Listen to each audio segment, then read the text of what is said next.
Assalamualaikum warahmatullahi wabarakatuh. Salam Om Swastiastu, Namo Buddhaya, salam kebajikan. Halo, selamat siang semua. Baik, yang terhormat kepada Bapak Adrianto Eskom Mkom yang kece and handsome tentunya, selaku dosen pengampu mata kuliah Cloud Computing, dan saya sangat mengapresiasi teman-teman sekalian yang sangat luar biasa.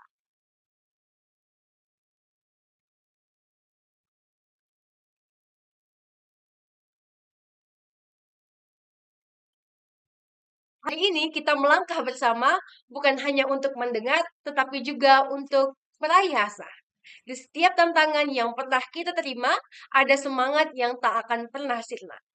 Oleh karenanya, izinkan kami untuk menyampaikan pembahasan presentasi kami, yaitu aplikasi dan implementasi komputer kuantum. Nah, sebelumnya, introduce from the group 3 yang beranggotakan Doni Wahyuda dengan NIM 2326-11020 dan saya sendiri Ega Anggriana dengan NIM 2326-11024. I'm the only woman di antara kami bertujuh. Selanjutnya ada Faiz Syahadan dengan NIM 2326-11007. Kemudian ada Fitra Anugrah dengan NIM 2326-11014. Selanjutnya ada Muhammad Fauzan Ikram dengan NIM 2326-11008 dan ada Radit Agustian dengan NIM 2326-11028. Selanjutnya ada Trio Andika dengan NIM 2326-11016. Nah, baik langsung saja pada materi pertama yang akan disampaikan oleh presentator pertama yaitu Saudara Faiz Syahadan. Kepadanya kami persilahkan. Terima kasih kepada moderator telah memperkenankan saya membawakan materi. Baiklah, materi yang akan saya bawakan ialah apa itu dunia kuantum.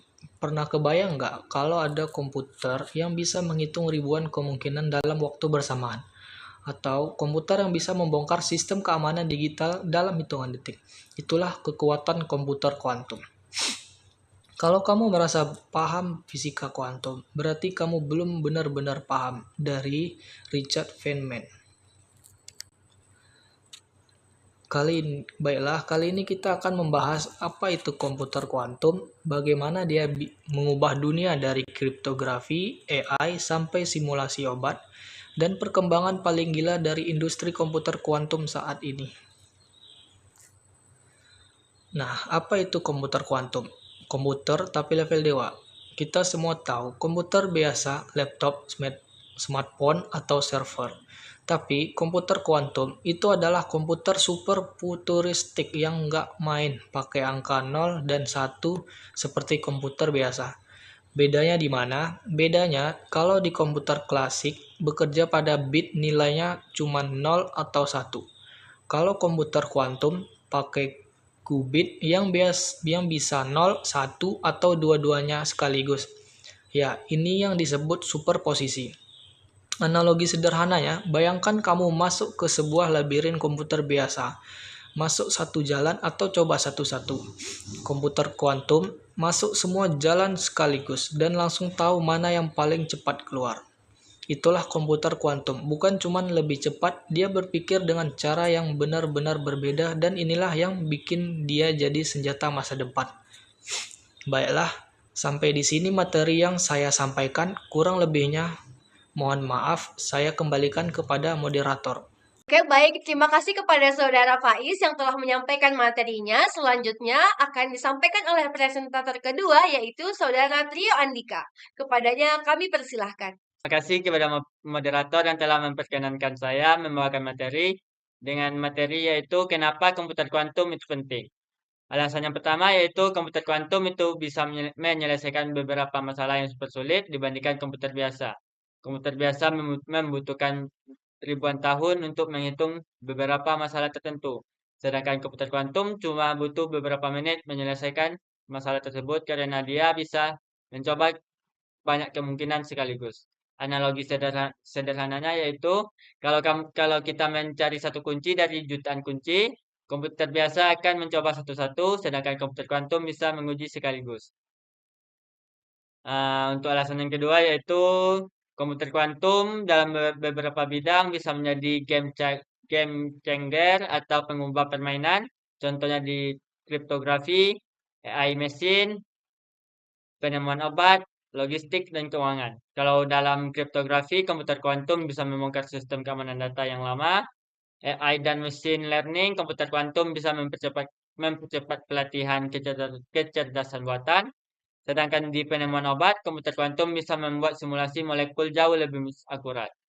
Dan untuk dalam bidang logistik, komputer kuantum bisa mencari rute cepat dan termurah untuk pengiriman. Sedangkan di keuangan, komputer kuantum bisa membantu optimasi portofolio investasi dan analisis risiko.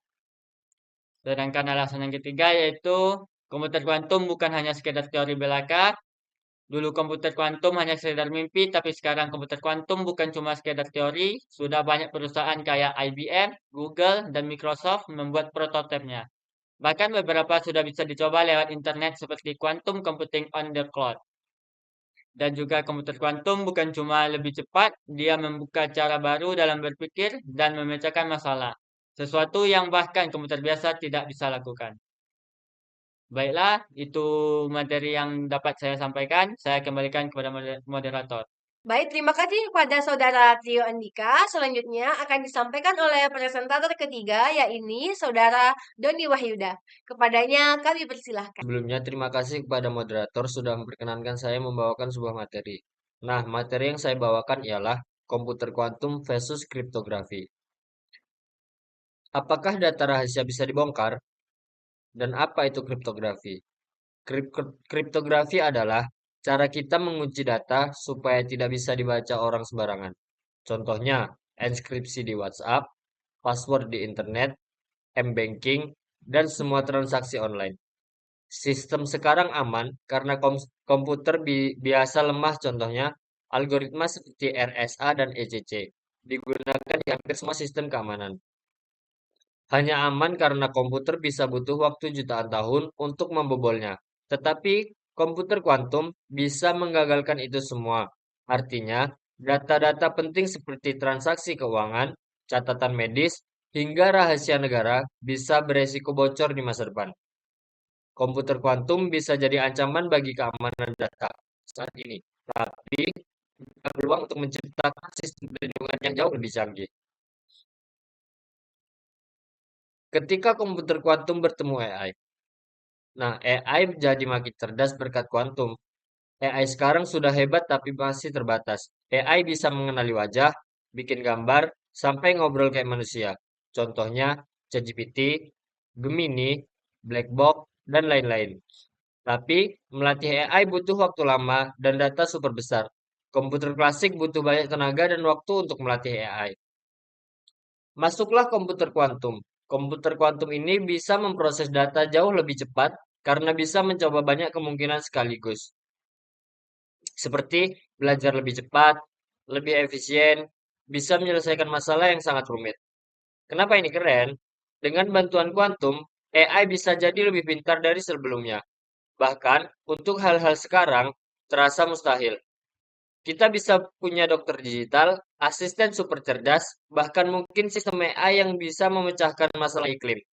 AI adalah otaknya, komputer kuantum adalah mesinnya. Gabungannya bisa jadi lompatan terbesar dalam sejarah teknologi.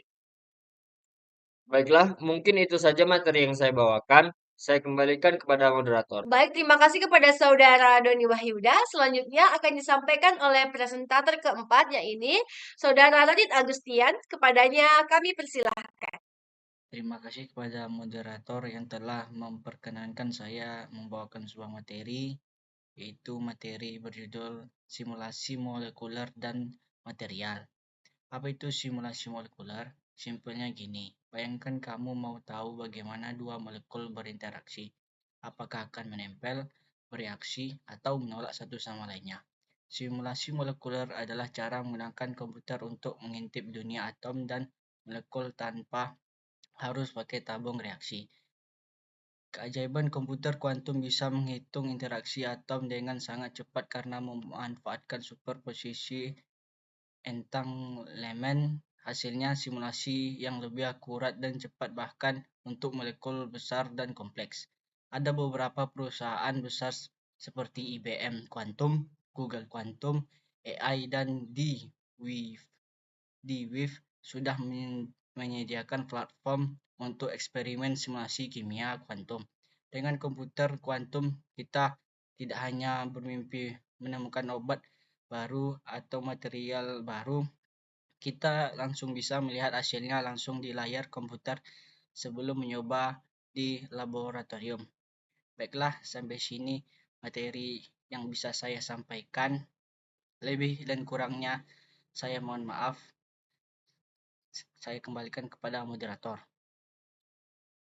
Terima kasih kepada Saudara Radit Agustian. Selanjutnya akan disampaikan oleh Saudara Muhammad Fazan Ikram. Adanya kami persilahkan. Sebelumnya terima kasih kepada moderator telah memperkenankan saya untuk membawakan materi yang berjudul Optimasi Logistik dan Keuangan. Komputer kuantum punya peran besar dalam dunia logistik dan keuangan, terutama untuk urusan optimasi, yaitu mencari cara terbaik dari jutaan kemungkinan yang ada. Bayangkan, kamu harus mengirim ratusan paket ke ratusan alamat berbeda. Mencari rute tercepat dan termudah itu bukan perkara mudah.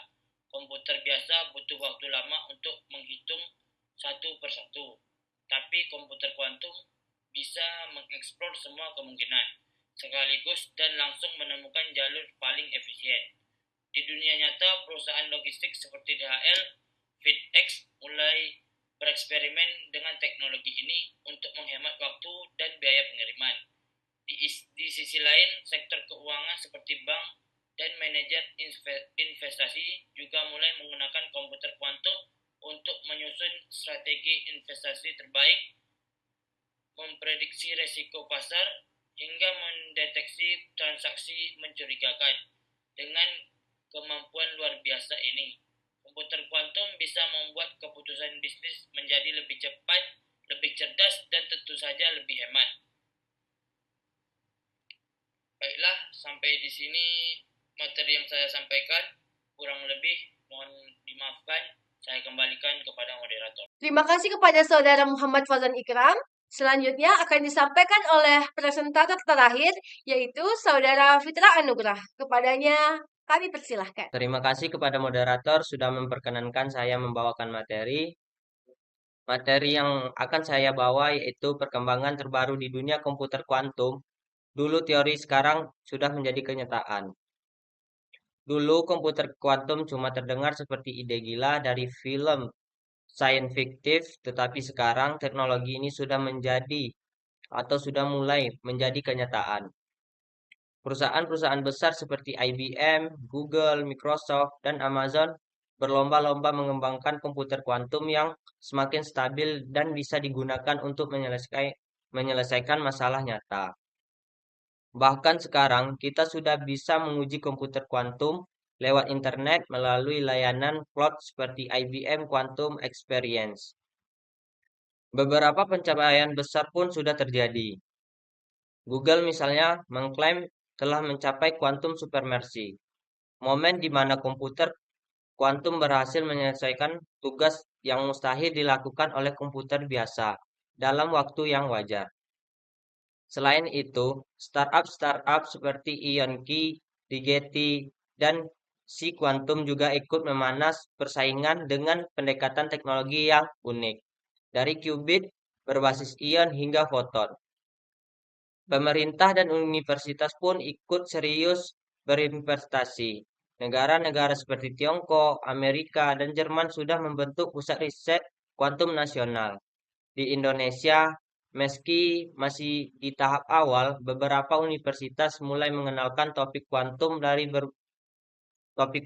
dalam kurikulum dan teknik dan fisika. Singkatnya, dunia komputer kuantum bukan lagi soal nanti atau besok-besok, tapi sudah dimulai sekarang. Dan kita sedang hidup di masa ketika sejarah teknologi sudah berubah besar-besaran. Baiklah, sampai di sini materi yang saya bawakan. Lebih dan kurang mohon maaf. Saya kembalikan ke moderator yaitu Ega Anggriana. Terima kasih. Terima kasih kepada Saudara Fitra Anugrah yang telah menyampaikan materinya. Nah, dari presentasi kita tadi dapat disimpulkan bahwa komputer kuantum menjanjikan perubahan besar di berbagai bidang dari keamanan data, kecerdasan buatan, penemuan obat, sampai logistik dan keuangan. Nah, teknologi ini bisa menyelesaikan masalah rumit yang selama ini bikin komputer biasa kewalahan. Tapi meskipun potensinya luar biasa, bukan berarti jalannya mulus. Salah satu tantangan terbesar adalah soal stabilitas. Qubit atau komponen dasar komponen kuantum sangat sensitif terhadap gangguan, bahkan getaran kecil atau suhu yang tidak bisa pas bikin perhitungan error. Selain itu, teknologi ini masih sangat baru dan mahal, sehingga belum bisa langsung digunakan secara luas. Belum lagi soal keamanan data, kalau komputer kuantum bisa membobol enskripsi saat ini. Maka kita juga perlu siap dengan sistem keamanan baru yang tahan terhadap serangan kuantum. Tapi justru disinilah menariknya. Tantangan ini bisa menjadi peluang besar untuk generasi muda, peneliti, dan inovator buat ikut terlibat dan membentuk masa depan teknologi ini. Komputer kuantum adalah masa depan. Sekarang bukan saatnya cuma menonton, ini waktunya kita ikut terlibat. Nah, masa depan dimulai dari sekarang. Siapakah kita jadi bagian dari revolusi kuantum? Nah, komputer kuantum bukan sekedar teknologi canggih, ia adalah pintu menuju masa depan yang benar-benar berbeda. Tapi, seperti internet di masa lalu, teknologi ini suatu hari bisa menjadi bagian dari hidup sehari-hari kita. Kita bisa memilih hanya jadi penonton atau ikut berperan. Kita bisa mulai dari hal kecil, belajar, bertanya, dan membuka diri pada dunia sains dan teknologi. Karena siapa tahu ide berikutnya justru datang dari kita. Teknologi hebat tidak datang dari masa depan, dia lahir dari rasa ingin tahu yang sederhana hari ini. Nah, sekian presentasi dari kami. Kami ucapkan terima kasih kepada Bapak Adrianto Eskom Mkom yang telah memberikan kesempatan untuk kami dan terima kasih atas atensinya teman-teman sekalian. Sekian dari kami. Wassalamualaikum warahmatullahi wabarakatuh.